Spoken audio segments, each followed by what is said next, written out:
ఒకవేళ అని అది అది కూడా ఉండకూడదు.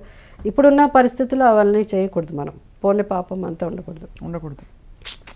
You have to, because nobody really మంచితనం అది నిజంగా సార్ హెల్ప్ చేస్తుందా అని అంటే చేస్తుంది డెఫినెట్గా. ఎక్కడో when there is an emergency situation వచ్చినప్పుడు తప్పకుండా అది పనిచేస్తుంది. But then you all constantly you have to be see I am what I am, you have to అని చెప్తావు. లేకపోతే వాళ్ళు హూ ఇషి హూ అలా అయిపోతుంది. అందుకని మనం ఇప్పుడున్న జనరేషన్ తెలియదు కదా, బికాస్ చాలా వరకు they don't even do homework what kind of movies they did and what kind of life we have seen. So కొంతమంది ఇప్పుడు వచ్చిన వాళ్ళు ఏదో ఇప్పుడు వరకే ఉన్నట్టు they think they are the ultimate అని, but we have seen them so many people coming and going. So that's sad part. Every time you have to remind. నేను కూడా ఒకప్పుడు ఇండస్ట్రీలో సూపర్ స్టార్ అని నేను చెప్పను, కానీ I don't, because I don't communicate with people much as. అవును, మీరు ఎంత warm and affectionate and fun. ఎవరినైనా అక్కడ పెట్టాలంటే అక్కడ అది కూడా ఉంది మీలో కదా. లేకపోతే బతకలేము కదా మనం. ఇన్నేళ్ళు ఇండస్ట్రీలో సర్వైవ్ అవ్వాలంటే కూడా నిరకమాటిగా కొళ్ళలేదు. అదే ఎక్కడ అవసరమో అక్కడ. But I'm very very fun and easy going with so many people. I have seen కదా how you respond on the phone all the time. So warm, so నేను అన్ని phone calls most of the phone calls I never attend. అది because of my social work చేయాలని నేను అనుకున్నప్పుడు start అయింది. Social work చేయాలనుకున్న వాళ్ళకి 4:30, 5 o'clock కూడా మెడికల్, నాకు ఎక్కువ మెడికల్ దాంట్లోనే నేను చేశాను, హెల్ప్ చేశాను. సో హాస్పిటల్ నుంచి ఎవరన్నా వెళ్ళిపోయి హాస్పిటల్కి వస్తే ఇక్కడ 4:30, 5:30 ఫోన్లు వచ్చేది. ఇక్కడ వాళ్ళు జాయిన్ చేసుకొని అంటున్నారండి అని అంటే అప్పుడు అట్లా మాట్లాడే. సో అప్పుడు అనిపించింది, అప్పుడు 4 గంటలు వీళ్ళు ఫోన్ చేస్తున్నారేంటి, ఫోన్ మనం సైలెంట్లో పెట్టాలా, అసలు మన ఫోన్ తీయాల అవసరం అంటే when you want to do service మనం ఇవన్నీ అనుకోవడానికి లేదు. సో యూ హ్యావ్ టు మర్చిపోవాలి దాని గురించి. So that's how I started picking up my calls. మళ్ళీ మేమందరం యు ఆర్ మై ఎమ్మెల్యే అని పాడుకున్న రోజులు ఎప్పుడు వస్తాయి? ఎందుకులే, not getting back to politics. It's not about, I don't think my mind అంటే I'm not very comfortable in sense all the time you have to say cinema ఇండస్ట్రీలో కష్టపడి ఏళ్ళు పనిచేసి మన ఫిలిం ఇండస్ట్రీలో you want to do something good work, ఏదో చేయాలని. I did quite well. Can you compare, if really go on paper చూస్తే I have done quite well for an actor, film actor. దీనికి everything is there on correct. అంటే పాలిటిక్స్లో అంత రాణించలేదు అనుకుంటున్నారా? రాణించలేదని కాదు, అది ఎందుకులే. There is something which see, I feel that every time I can't go and say that ఒక post రావాలంటే, ఒక పోస్ట్ కంటే ఒక సీట్ రావాలంటే ఇలా అప్పుడు నన్ను వైఎస్ఆర్ గారు పిలిచారు. సడన్గా అనుకోకుండా ఆ పర్టికులర్ సీట్ ఎవరినో నించో పెడితేనే అది 25 years కాంగ్రెస్ చేతిలో లేదు. అలాంటి సమయం 25 years 15 years నాకు గుర్తులేదు. లేదు అన్న సమయంలో ఎవరు పెడితే నిలబెడితే గెలుస్తారు అక్కడ అనుకున్నప్పుడు సడన్గా చేస్తా. అది లక్కీగా అన్నీ కలిసి వచ్చింది.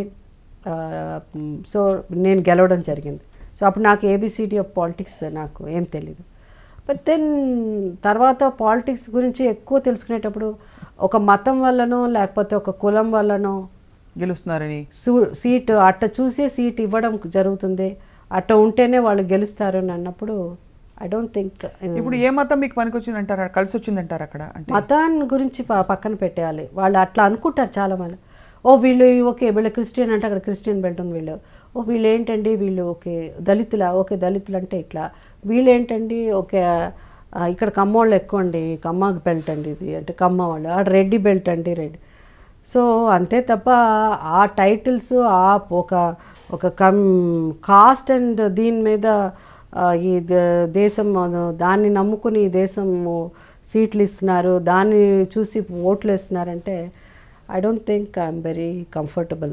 సో ఇప్పుడు సడన్గా ఉన్న పడంగా ఒక పార్టీ, ఇప్పుడు మనకి వైఎస్ఆర్సీపీ కావచ్చు, టీడీపీ కావచ్చు, జనసేన కావచ్చు, మీరు వచ్చి మళ్ళీ నిలబడండి ఇదిగోండి టికెట్ అని ఇస్తే తీసుకుంటారా? అంటే ఇదిగోండి టికెట్ ఎలక్షన్కి ఖర్చు పెట్టడానికి డబ్బులు కూడా ఇదిగోండి అంటే అప్పుడు ఆలోచించవచ్చు. అంటే వాళ్ళు డబ్బులు ఇస్తే ఫండ్ చేస్తే your ready to contest. How do you need so much money to contest today? మతం కులం ఒక పక్కన ఉంటే క్యాష్ కూడా ఒక పక్కన ఉండాలి కదా. కానీ మీరు రాజకీయాలకి సూట్ అయ్యారని మీరు అనుకుంటున్నారా? బికాస్ మీకు 2 ఇమేజెస్ ఉన్నాయి. ఒకటి చాలా అమాయకం, చాలా బేల అని, అంటే ఇవన్నీ. రెండోది చాలామంది డబ్బులు తీసుకుని కమిషన్స్ కూడా తీసుకుంటూ ఉంటారు మామూలుగా.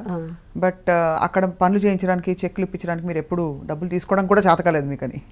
చేత కాలేదు అని అంటే చాలాసార్లు వచ్చి అది ఉండకూడదు అట్లా, లేకపోతే మళ్ళీ నెక్స్ట్ ఎలక్షన్ డబ్బులు ఎక్కడండి అనేవాళ్ళు.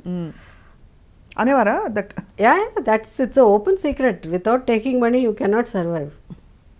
దేల్సే తీసుకోవట్లేదు, but that's what I say. Swachh Bharat అన్నది గార్బేజ్ క్లీన్ చేయడం కాదు, ముందు clean the system of this country of bribe అన్నది అన్ని రకాల. It's a part of our life అయిపోయింది. It's our culture. ఇండియన్ కల్చర్లో బ్రైబ్ తీసుకోవడం కూడా it's a part of life. అవును, right. So every time we feel మన తిరుపతికి వెళ్ళి దేవుడికి ఉండిలో కోట్లు వేస్తే మన దేవుడు మనకి ఇంకా డబ్బులు ఇస్తాడు అని చెప్పి కోట్లు పెట్టి కిరీటాలు చేస్తే దేవుడు మనకు డబ్బులు ఇస్తాడని, లేకపోతే ఎక్కడైనా టెంపుల్స్లో వేస్తాం. అదే కోట్లు మనకు ఎంతో ఒక్కొక్క అడాప్ట్ చేసుకున్నాం, లేకపోతే ఒక విలేజ్ని అడాప్ట్ చేసుకున్నాం, లేకపోతే ఎవరికో పేదవాళ్ళకి లేకపోతే చదివించడమో ఇన్స్టిట్యూట్కి ఇచ్చేయడమో అది చేస్తే అసలు ఎంతోమంది బాగుపడతారు కదా. But we start giving bribe అంటే దేవుడి దగ్గర నుంచి స్టార్ట్ అయిపోతుంది అది. So it's a part of our culture అనే నేను అనుకోవడం. సో బ్రైబ్ అనేది తప్పు కాదు అనుకున్నప్పుడు దానివల్ల నష్టపోయేవాడు ఎవడంటే పేదవాడే కదా. డెత్ సర్టిఫికేట్ కావాలంటే 100 rupees. I know that. I got a complaint when I was MLA. Death certificate కావాలంటే తిప్పిస్తున్నాడమ్మా, 100 రూపాయలు అక్కడ ఇచ్చాము, 100 రూపాయలు ఇక్కడ. అది విన్నాక నాకు చాలా చాలా బాధేసింది రియల్లీ. ఇప్పుడు కూడా అనుకుంటే కడుపులో you know I cannot take it. So అట్లా ఉన్న మనం వై కాంట్ వీ చేంజ్? ముందు దాన్ని స్వచ్ఛ భారత్ దాన్ని you have to clean up that. అంతే తప్ప మనం ఎక్కువ ఐ థింక్ వీఆర్ చాలా బాగా మాట్లాడతాం, మనం ఎక్కువ మాట్లాడతాం. యాక్చువల్లీ ప్రాక్టికల్గా వచ్చిన we don't do. See look at the garbage. అప్పుడు మీరు వచ్చి ఉంటారు, మీరు వచ్చిన on the way also it's not cleaned. 3 రోజులు 4 రోజులు అలా అని. So everything we can do so much. We can do అనుకుంటే చేయడంలో ఇదే లేదు. But I don't know somewhere, I don't know what ఏం ప్రాబ్లమో తెలీదు. కొన్ని అయితే ప్రైవేట్ సెక్టర్స్కి ఇచ్చేయాలి. I personally feel clean up the city అన్నది కొన్ని ప్రైవేట్ దీనికి ఇచ్చేస్తే I think our country will be much better అని నాకు అనిపిస్తుంది. ఇన్స్టెడ్ ఆఫ్ డిపెండింగ్ ఆన్ ఒక జిహెచ్ఎంసీఏ చేయాలి, ఒక ఇదే చేయాలి, అలాంటిది లేకుండా ఉంటే బాగుంటుందని. ఎఫిషియన్సీ విల్ ఇంప్రూవ్ మెయింటెనెన్స్లో that people lot of people will get more jobs and people రావడానికి. Look at the way there, I don't know how this survive.